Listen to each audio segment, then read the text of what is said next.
mak ayah nak anak keluar dengan segulur ijazah ataupun dengan timbunan hutang pinjaman pendidikan. Okey, hari ni saya dekat Universiti Ausai Berjaya, datang tolong adik saya. Adik event raya. Lihatlah, memang meriah lah. Ada macam-macam vendor okey di sini. So bila saya berada dekat universiti ni, saya terfikir tentang pendidikan, kos pendidikan. Saya terfikir anak-anak kita nanti, di mana kos pendidikan anak-anak ni akan semakin lama semakin tinggi di masa akan datang.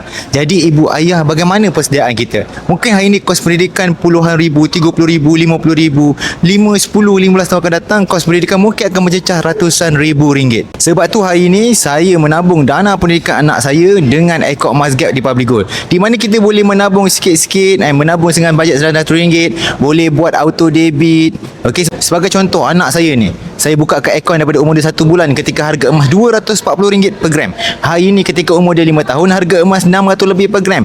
Bayangkan bila umur dia 18 tahun nanti nak melanjutkan pengajian ke universiti, berapa harga 1 gram. Jadi fokusnya adalah konsisten sahaja untuk ada gram yang banyak. Letakkan matlamat berapa gram untuk dana berikan anak-anak. Contoh, kita mulakan dengan 100 gram yang pertama. Jadi kepada ibu ayah yang nak buka akaun emas untuk anak-anak anda, boleh hubungi saya boleh bantu guide anda.